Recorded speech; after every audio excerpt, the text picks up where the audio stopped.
Failure is not a cataclysmic event. It is not generally the result of one major incident, but rather a long list of accumulated little failings. Failing in life is failing to think today, failing to act today, failing to care, to strive, to climb, to learn, to keep trying day by day. If your goal requires that you write 10 letters today and you write only 3, you are down 7 letters.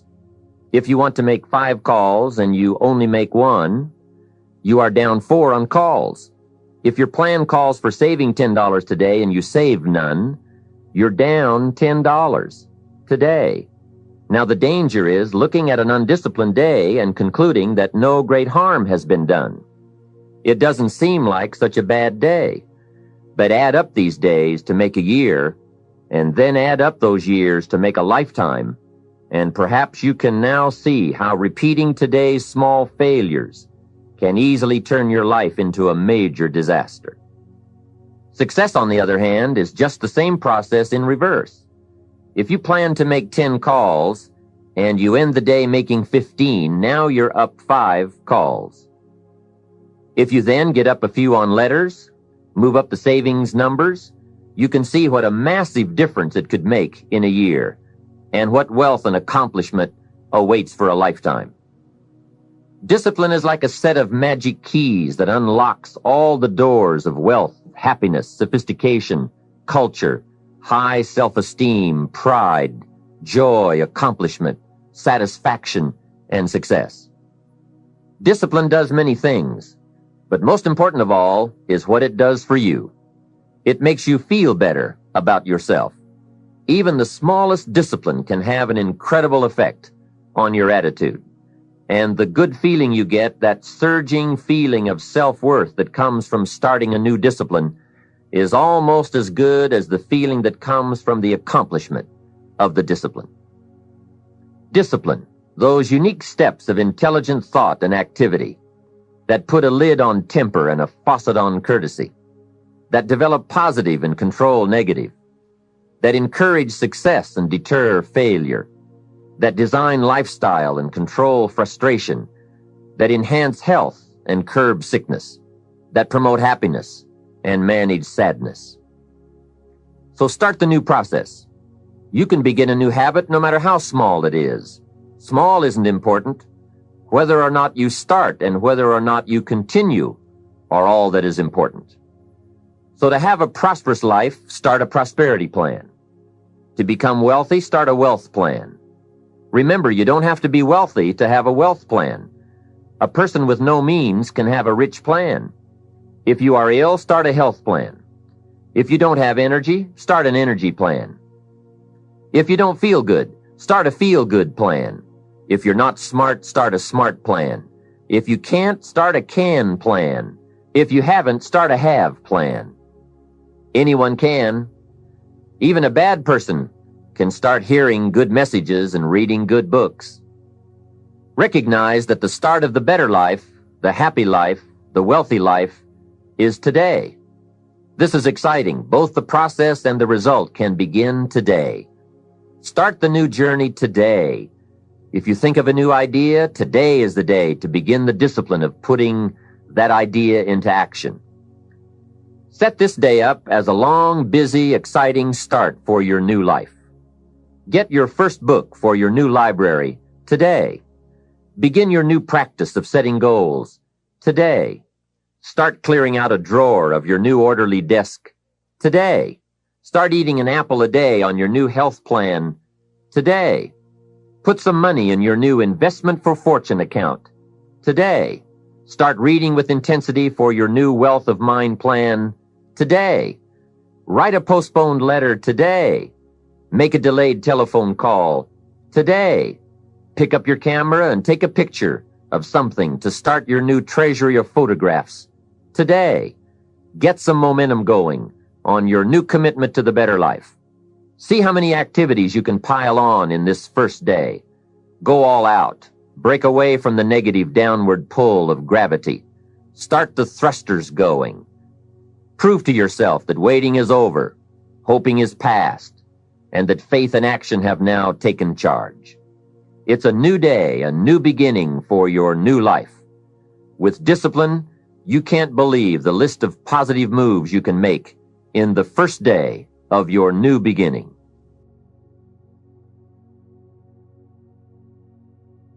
Here's the definition of success and failure. Just make this note. Here's failure.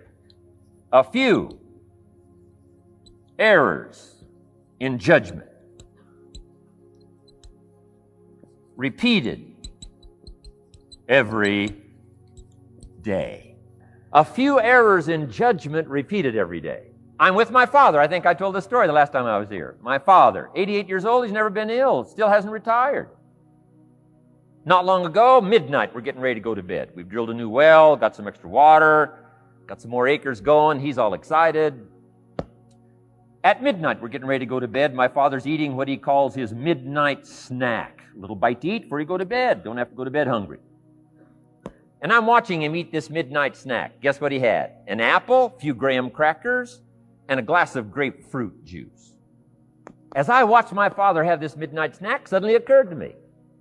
An apple a day keeps the doctor away. Good question for this intelligent audience. What if that's true?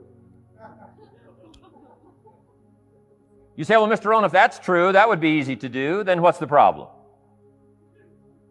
It's easy not to do. It's easy not to adopt it as your own personal philosophy. Or the guy messed up the saying. Guy says a Hershey bar a day. Say, no. You've been watching too much television. It is not Hershey bar. You got to be smarter in philosophy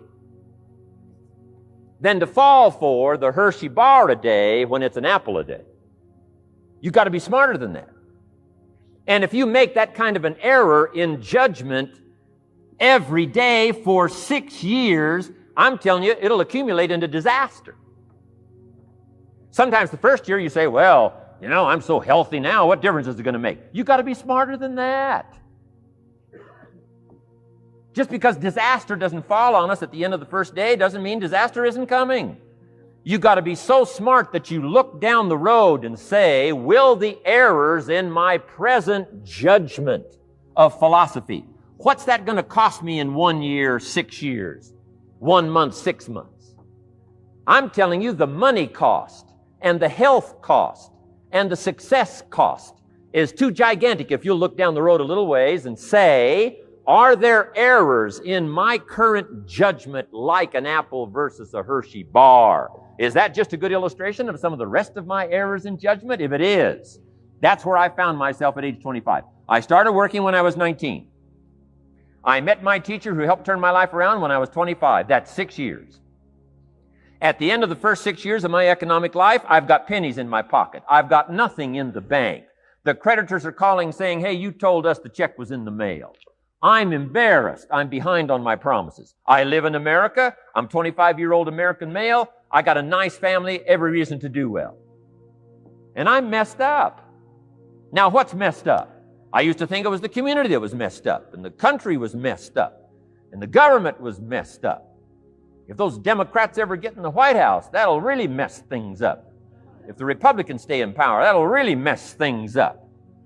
The economy was messed up. Interest rates are messed up. I thought all this stuff was messed up. Then I found out that's not what was messed up. I was criticizing the only thing I had to work with. What was really messed up was my own personal philosophy. My own errors in judgment in my own personal philosophy brought me in 6 years to pennies in my pocket, nothing in the bank, and trying to explain why I wasn't doing well living in America, 25-year-old American male, got a family, every reason to do well. Now, once I understood this, here's the formula for failure: errors in judgment, being lax about developing your own personal philosophy. I'm telling you, it's called accumulated disaster. It doesn't matter whether it's your health or your bank account. Guy's got an empty bank account, probably has high cholesterol. Why? Over the last 6 years, he never paid attention to either one. And it doesn't matter whether it's a dollar, or whether it's your money, or whether it's your cholesterol count. All you got to do is commit the errors, and just because disaster doesn't fall on you at the end of the first day that you don't eat an apple, You say, well, I didn't eat an apple today and tonight I'm not ill. Well, you got to be brighter than that. Someday you got to leave first grade. The reason we make those first grade desks so small so they won't fit at age 25. I mean, right? You don't belong here anymore. Come on. The formula for failure, a few errors in judgment repeated every day for 1 month, starts the weakness, starts the disaster process. You can imagine what happens in 6 years. Now here's the formula for success. A few simple disciplines practiced every day. And you've started a whole new process called a whole new life. A few simple disciplines practiced every day. And if you decide today to go for the apple instead of the Hershey bar, I'm telling you, you have begun the process of turning your life around. And if you keep up that process, not only with your health habits, but with your money habits and with your communication habits, with your sales habits and management habits and every other habit that you've got, if you'll start that process, eliminate the errors and replace it with disciplines practiced, I'm telling you, you can start this process of life change immediately. After today, you don't ever have to be the same again. Only by choice. You don't have to walk out of here the same as you walked in today. Only by choice. You can start a whole new process. And you say, well, Mr. Rohn, is it that simple? Yes, it's that simple. Where else would you start but with an apple? You don't have to start with something staggering. What if you should be walking around the block for your good health and you don't? What'll that do in 6 years? I'm telling you, the word is disaster. You could and you should and you don't. Here's an even stronger word. You won't. I mean, don't might mean you're careless. Won't probably means you're stubborn. And either one's called disaster. Could, should, don't. I'm telling you, that's why at the end of 6 years, I found myself with pennies in my pocket, nothing in the bank, creditors calling. Could, should, won't. Could, should, don't is called disaster. Now, how do you change all that? The next 6 years, I got rich. The next 6 years, I became a millionaire. By the time I'm 31, I'm a millionaire. How about that? You say, well, Mr. Rohn, what happened? Well, strangely enough, during that second 6 years of my economic life, the government was about the same. I'm telling you, taxes were about the same. My negative relatives were the same. I'm telling you, the economy was about the same, and prices were about the same, and everything else was about the same. Circumstances were about the same. Then how come I got rich? How come I totally changed my life? I was not the same. Somebody says, well, what did you go to work on to do all that? I started with my philosophy. I started amending my errors by doing some better thinking, changing my mind, coming up with ideas that I didn't have before I met my teacher. And once that whole process started for me, I'm telling you, I changed my whole life. Within a 6-year period, I was never the same. And I've kept up that process all these years. One of the reasons why I'm here is to continue my craft. I don't want the day to come someday somebody says, you should have heard Jim Rohn 10 years ago when he was really terrific. Guess what I want people to say? I heard him 10 years ago, but you should hear him now. I'm telling you, the man works on his craft. I'm telling you, the man's done some extra reading.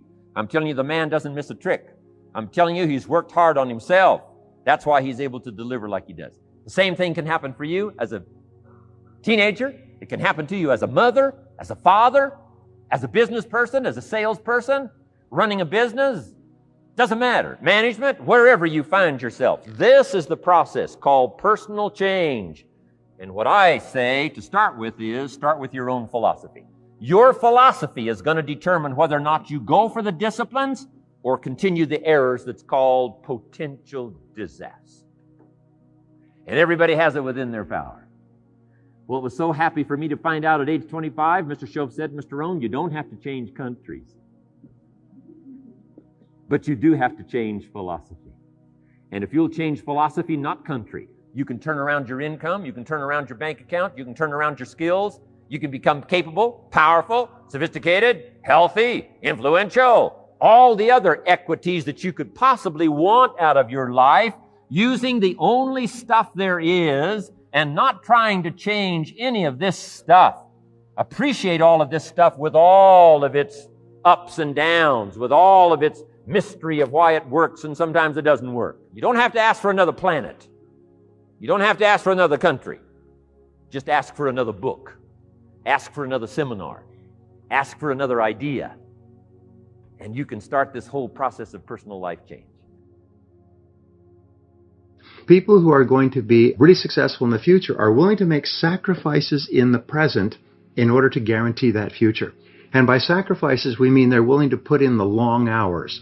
They're willing to get up earlier. They're willing to work harder. They're willing to stay later. They're willing to invest and save their money, even though they don't have a lot, knowing that with compound interest, it will grow and grow over time. They're willing to spend an enormous amount of time investing in their children, knowing that this investment in their children, in time and love and affection and support, will pay off for decades and generations, even into the lives of their children and grandchildren.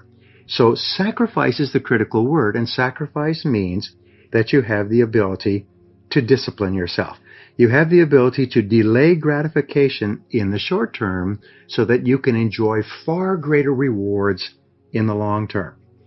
Now, fortunately, self-discipline is a habit that you can learn with practice and repetition. If you do something over and over again, you eventually develop a habit. The difference between successful people and unsuccessful people is successful people have success habits. And the most important success habit they have is the ability to make themselves do what they know they should do at this time. And wonderfully enough, if you practice it over and over again, it finally locks in. Now, many people get into the habit of taking the easy way out, looking for shortcuts and so on. So they actually get into a comfort zone of doing things that are harmful to their long-term future. And they actually feel uncomfortable completing tasks or starting on their most important jobs. However, when you get into a new comfort zone, it will be easier for you to practice the habit of self-discipline than it would be in the past for you to take the shortcut. Goethe, the German philosopher, once said that everything is hard before it's easy. Everything is hard before it's easy. So developing the habit of self-discipline is hard. And be patient with yourself, because you slip back all the time. All your life, you'll be slipping back. All your life, you have to fight this battle. You never get it to the point where it's locked in forever. Every morning you get up and that alarm goes off and you say, do I sleep a little longer or do I get up?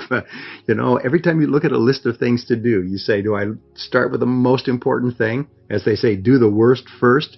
Or do I do something that's fun and talk to a friend or make a phone call? You've got to fight this battle every single day. But every time you fight and win, you feel better about yourself. It only takes about 21 days, they say, to develop a new habit. So you can lock in the foundation of the habit simply by practicing self-discipline every single day without exception for 21 days. Now, some years ago, a businessman named Herbert Gray did a long-time study. It was kind of his project to find out what he called the common denominator of success. What would be the common denominator of success? And he spent 11 years studying the literature, interviewing people, reflecting on it, and he finally wrote a little pamphlet. And the pamphlet has been handed around for years and years, and you don't need to get it because I'll tell you what's in it. He said the common denominator of success was quite simple. He said successful people, he found, make a habit of doing what unsuccessful people don't like to do. And of course, the logical question is, well, what is it that unsuccessful people don't like to do? Well, it turned out to be the same thing that successful people don't like to do either, but they do it anyway because they recognize that that's the price of success. A simple thing like exercising, going for a run or a walk at the end of the day. Well, do people like to do this? Do we look forward to exertion and perspiration and sweating and straining and everything else? No, we don't look forward to it, but we do it because we recognize that this is the price of looking and feeling fit, trim, living a long life, taking good care of our bodies, and so on. So remember, the same things that unsuccessful people don't like to do are things you don't like to do either. Many years ago, I met Rich DeVos personally. Rich DeVos is the founder of Amway. Started off selling soap from door to door, and now he's worth about $5.3 billion, according to Forbes. And he was asked a question. He said, well, how do you get over the fact that it's hard to prospect, it's hard to recruit, it's hard to build a business, it's hard to come home after work and work on building your business? He said, you just have to understand this. There's lots of things in life that you don't like to do. And you'll never like to do them. There's lots of hard things that contain stress, and they contain rejection and potential failure and hard work and so on. He said, but you do them because you want to do the other things. And it is only by doing the things that you don't want to do that you can finally create the opportunity to do all the things that you want to do for yourself and your family. And again, it comes back to our favorite word, sacrifice. Being willing to pay the price in the present to enjoy the great rewards in the future.